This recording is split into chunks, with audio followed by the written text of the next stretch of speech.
compétition internationale. Nous vous en parlons régulièrement.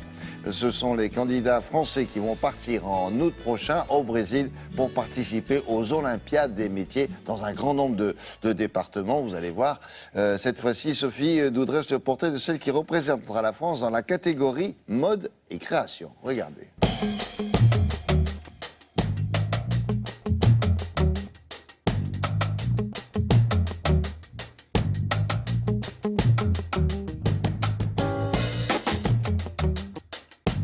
La couture, pour Yann Irina, c'est une passion qui remonte à l'enfance et qui lui a fait choisir, à l'issue de la troisième, un bac professionnel, puis un BTS métier de la mode. J'ai découvert la couture quand j'étais petite. Je me suis retrouvée une fois à faire des vêtements pour mes poupées et c'est venu de là. Suite à ça, j'ai été prendre des magazines de couture et j'ai pris les patrons dedans et je me suis fait quelques vêtements. J'avais vers 9-10 ans. Ce qui me plaît dans ce métier, c'est le fait d'habiller les personnes. Et puis après, c'est comme si c'était inné dans mes doigts. Enfin, je me rends pas trop compte. Quand je couds, c'est comme ça. Mon objectif professionnel, ce serait d'être modéliste ou petite main dans une maison de haute couture.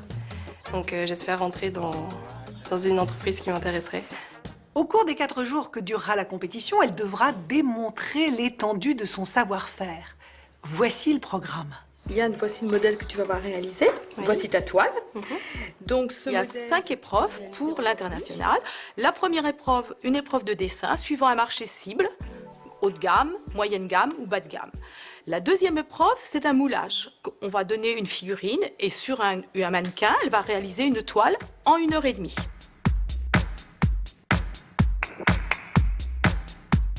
Troisième, c'est un vêtement imposé. C'est une robe en 6 heures. Et là, il faut être rapide.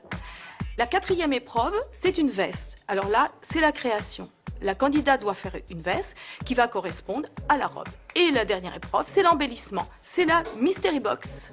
On va remettre à chaque candidat une boîte. Dedans, ils vont trouver 2 tissus inconnus et 6 accessoires. Et elle devra, en 2 heures, faire un embellissement de la robe. Pour réussir, la candidate doit être bien dans sa tête déjà, parce que c'est très dur étant donné que les épreuves sont très rapides. À l'école, c'est Odile Rousselière, qui est son professeur de modélisme, qui l'entraîne. Elles se voient toutes les deux le samedi matin, en dehors des cours, pour s'entraîner. J'ai aimé faire cette compétition parce que ça va jusqu'au niveau international, donc on peut représenter l'équipe de France, donc c'est très intéressant. Et dans mon métier mode et création, ce qui est bien aussi, c'est qu'il y a des épreuves très variées. Je pense que participer à une compétition WorldSkills permet d'ouvrir pas mal de portes. Donc j'espère que j'aurai l'occasion d'y avoir accès. Je vois dans ces toiles, tout de suite, il y a quelque chose qui est créé et c'est beau. Au cours des prochaines semaines, Yann Irina va retravailler les thèmes imposés avant de rejoindre l'ensemble des membres de l'équipe de France des métiers pour un vol Paris-Sao Paulo. On vous reparlera de cette équipe dans d'autres disciplines, bien sûr. Je vous ai parlé de département ou discipline. Bon, on passe au sport maintenant avec une petite déception.